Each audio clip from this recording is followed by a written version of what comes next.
Students, good morning. अब exam आ गए हैं तो स्ट्रेस भी बहुत बढ़ रहा है। एक्चुअली आज जो इस क्लास में ना हम ये पढ़ने वाले हैं कि स्ट्रेस क्या होता है और स्ट्रेस हमारे लिए ज़रूरी होता है, हमारी बॉडी के लिए क्या वो ज़रूरी है या नहीं है, नहीं है तो क्यों नहीं है तो क्यों है। तो ये सारी चीज़ें आज हम यहाँ स्ट्रेस से पढ़ने वाले हैं। मोदी जी भी एग्जाम के टाइम में बच्चों को कहते हैं ना कि स्ट्रेस से फ्री रहो, स्ट्रेस से फ्री रहो। तो आज हम ये पढ़ रहे हैं कि स्ट्रेस होता क्या है, स्ट्रेस के कितने टाइप होते हैं, स्ट्रेस होना चाहिए तो कितना होना चाहिए, किस टाइप का स्ट्रेस हमें होना चाहिए जो हमारी पॉजिटिविटी ला सकता है, ठीक है, हमारे में इंप्रूवमेंट ला सकता है। तो हम स्ट्रेस पढ़ने वाले। देखो स्ट्रेस अगर बात करें तो मेनली आपकी दो टाइप का होता है। मेनली हम बात करें, एक होता है यू स्ट्रेस, एक होता है डिस्ट्रेस। डिस्ट्रेस देखो, अगर हम बात करें यू स्ट्रेस की, तो पहले मैं आपको एक चीज बता देता हूं कि आपकी डेली लाइफ के अंदर आप आपके स्ट्रेस को बिल्कुल कम कर दो या बिल्कुल खत्म कर दो, ऐसा कभी पॉसिबल नहीं है।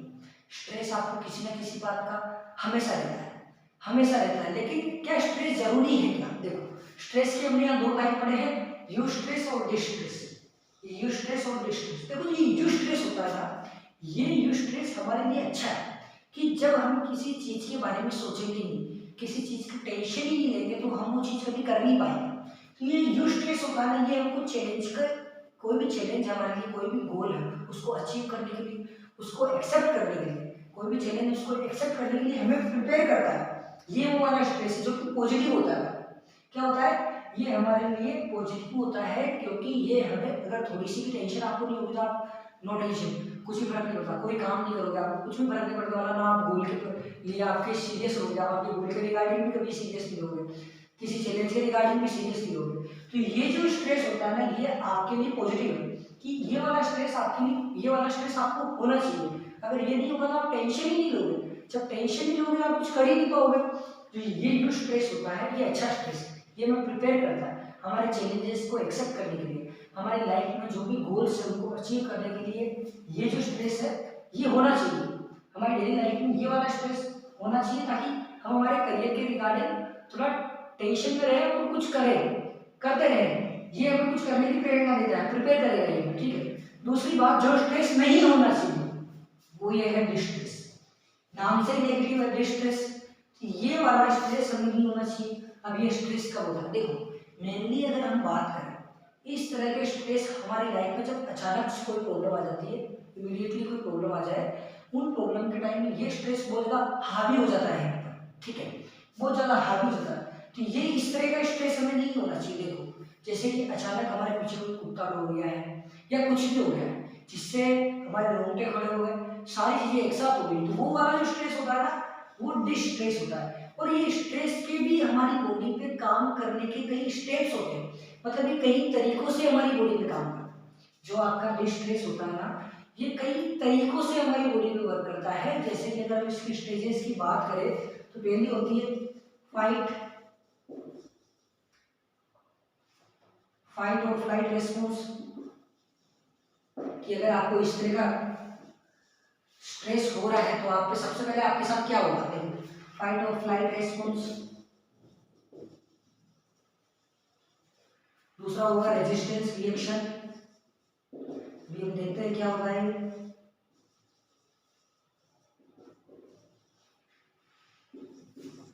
तीसरा है आपका एक्सहेस्टेशन यानी कि थकान। देखो ये डिस्ट्रेस आपकी बॉडी में एक होता है, आपकी GAS, ये एक तरह से सिंड्रोम होता है।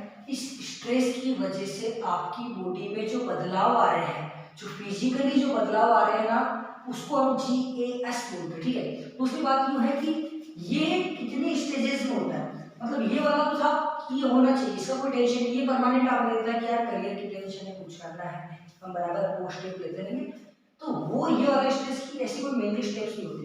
लेकिन ना अगर इस डिस्ट्रेस की बात करें, ये आपकी बॉडी में किस तरह वर्क कर रहा है, तो इसकी 3 स्टेज होती है। जैसे कि अचानक आपके पीछे कुत्ता दौड़ा है, तो कुत्ता दौड़ा उस वक्त क्या हुआ, आपका जो सिंपैथेटिक नर्वस सिस्टम है वो काम करने लग जाएगा, ऑटोनॉमिक नर्वस सिस्टम से सिंपैथेटिक जो फाइबर्स है वो आपके वर्क करने लग जाएंगे, हाइपोथैलेमस उन सबको सेंस कर लेगा, और जब सिंपैथेटिक काम करेगा तो आपके फ्लाइट फाइट वाला जो फियर होगा वो आपकी वो रेस्पॉन्स होने लगेगा कि आप डर भी जाओगे एकदम, आप भागोगे एकदम या लड़ोगे। वो सारी चीजें जो आपकी बॉडी के साथ रहेंगी, उसमें आपकी हार्ट रेट बढ़ जाएगी, आपके ऐसे जो सिस्टम्स है वो सारे बंद हो जाएंगे। जैसे आपको भूख प्यास सारी चीजें उसमें बंद हो जाएगी, आपको टॉयलेट आना फ्रेश होना ये सारी चीजें बंद, आपका यूरिनरी सिस्टम काम करना बंद हो जाएगा, आपका डाइजेस्टिव सिस्टम काम करना बंद हो जाएगा, आपका रिप्रोडक्टिव सिस्टम काम करना बंद हो जाएगा। ये सारे सिस्टम इसमें खाने काम करना बंद हो जाएंगे। बस इस वक्त यही चीज होगी कि आपको भागना है, या आपको डर लग रहा है इस स्ट्रेस की वजह से। जब ये स्ट्रेस होता है तब आपके साथ ये कंडीशन होती है कि आपको कुछ भी नहीं सूझता है, सिर्फ भागना सूझता है, या डर हो रहा होगा या लड़ना सूझ रहा होगा। ये वाली कंडीशन जब अचानक आपके साथ कुछ हो जाए तब पहली स्टेज आपके साथ ये होगी, आपकी बॉडी में आपकी हार्ट रेट बढ़ जाएगी, आपका ब्लड प्रेशर भी हाई हो जाएगा, सारी चीजें बढ़ जाएगी, क्योंकि आपकी बॉडी की सेल्स को अब एनर्जी ज्यादा चाहिए होगी, क्योंकि आपकी जो कंडीशन है वो नॉर्मल कंडीशन से अब हाई हो गई है। आपको नॉर्मल बॉडी की जो एनर्जी होती है उससे ज्यादा एनर्जी चाहिए, क्योंकि अब आप बहुत ज्यादा डर गए हो। तो उस कंडीशन में आपकी एटीपी बहुत जनरेट होगी, सेल भी बहुत ज्यादा यूज हो रही होगी, मतलब सेल में जो एटीपी है आपकी बहुत ज्यादा बहुत बनेगी, तो इसके लिए आपको ग्लूकोज चाहिए होगा। इस वजह से आपकी रेस्पिरेशन रेट भी बढ़ जाती है, आपकी सांस फूलने लग जाती है, आपकी हार्ट रेट तेज से चलने लग जाती है, आपका ब्लड प्रेशर हाई हो जाता है। ये सारी चीजें इसके अंदर होगी फ्लाइट रेस्पॉन्स, ठीक है। तो जैसे कि आपके पीछे कुत्ता दौड़ा, अचानक जब तक कुत्ता पीछे दौड़ रहा है आपके साथ ये होगा, ठीक है। अब जैसे कि कुत्ता दौड़ना बंद हो गया, आप रुक गए पीछे, तो ये जो होगी वो रेजिस्टेंस रिएक्शन होगी। मतलब ऐसा नहीं है, आपने खुद ने फील किया होगा कि जब आपके पीछे कोई कुत्ता दौड़ रहा है, आप दौड़े हो, आप हाँप रहे हो, आपकी सांसें बहुत तेज चल रही है, आपकी हार्ट रेट बहुत बढ़ गई है, तो क्या कुत्ता दौड़ने जैसे ही बंद हो गया, कुत्ता अपने पीछे भागना बंद हो गया, तो क्या अचानक अपन नॉर्मल कंडीशन में आ जाते हैं? ऐसा नहीं होता है। थोड़ी देर तक हमारी हार्ट बीट चलती रहेगी, तेज चलती रहेगी, ब्लड प्रेशर भी थोड़ी देर तक हाई रहेगा, रेस्पिरेटरी रेट भी आपकी थोड़ी देर तक हाई रहेगी, अचानक सब कम नहीं होता है। तो वो वाली जो कंडीशन होती है वो आपकी रेजिस्टेंस रिएक्शन होती है। इसमें आपके क्या है कि एनर्जी बराबर यूज होगी, जैसे एनर्जी इसके में यूज होगी, जैसे सेल फटाफट ग्लूकोज लेकर एटीपी का प्रोडक्शन कर रही थी वो इसमें भी होगा। और ये क्या करेगा कि जैसे कि अगर हम इस ग्राफ की बात करते हैं, अगर ये ग्राफ ऊपर जा रहा है तो अचानक हमारी बॉडी में कभी नीचे नहीं होगा। जैसे कि ये आपकी, आप जैसे डरे, आप भागे, कुत्ता पीछे दौड़ा, आपकी हार्ट रेट, आपकी रेस्पिरेटरी रेट, ब्लड प्रेशर सब एकदम हाई हो गया है, आपकी फ्लाइट फियर वाली कंडीशन हो गई। अब जैसे कुत्ता आपके से पीछे दौड़ना बंद हो गया, तो उस कंडीशन के अचानक आपके सब कुछ नॉर्मल हो जाए, नहीं होगा। ग्राफ अचानक ऐसा हो जाएगा, नहीं होगा। आपका ग्राफ ये कुछ इस तरह होगा, ऐसे ऐसे ऐसे ऐसे करके नॉर्मल में धीरे धीरे आपकी हार्ट रेट कम होगी, धीरे धीरे आपकी रेस्पिरेटरी कम होगी, धीरे धीरे आपका ब्लड प्रेशर कम होगा, वो सारी चीजें धीरे धीरे होगी। तो वो जो स्टेज होती है उसको अपन रेजिस्टेंस रिएक्शन बोलते हैं। उसके बाद लास्ट स्टेज आती है आपकी एक्सुएशन। एक्सुएशन का मतलब होता है थकावट।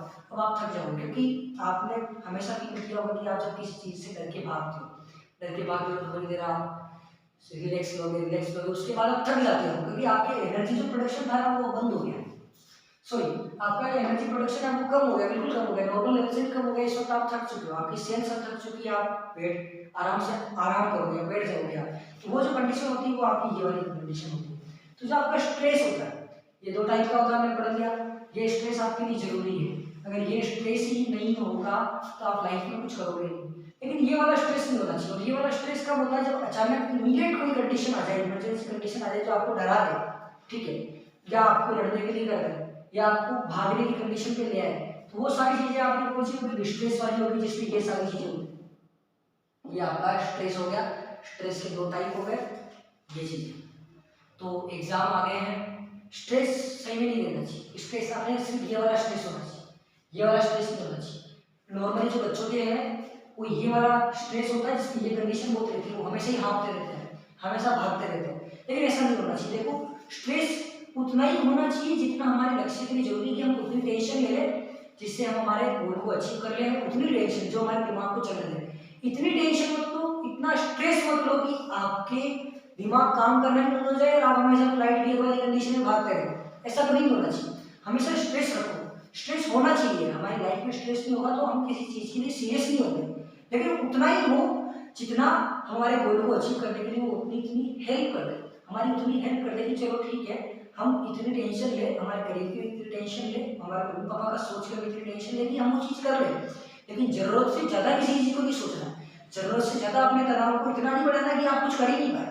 इसलिए स्ट्रेस रखो, तो इसलिए ये वाला स्ट्रेस, ये वाला नहीं रखो। दूसरी बात, अगर हम बात करें कि स्ट्रेस की डिजीज क्या क्या हो सकती है यार, अगर आप स्ट्रेस अगर ले रहे हो तो स्ट्रेस से डिजीज क्या होता है, जो आदमी लंबे समय से तनाव में रहता है तो उससे क्या क्या हो सकता है, उसको हाइपरटेंशन हो सकता है, मतलब कि उसका हमेशा हाई रहेगा, ठीक है, उसको हार्ट रेट हमेशा हाई रहेगी, रेस्पिरेटरी भी हाई रहेगी, वो हमेशा डिप्रेशन में रहेगा। ये सारी चीजें आपके स्ट्रेस के साइड इफेक्ट्स होते हैं जो कि आपकी बॉडी के अंदर होते हैं, और उस वजह से जो आपकी बॉडी में जो फिजिकली चेंजेस आ रहे हैं उसको हम GIS बोलते हैं, ठीक है। ये हो गया स्ट्रेस से फ्री रहो और मस्त मजे से एग्जाम। धन्यवाद।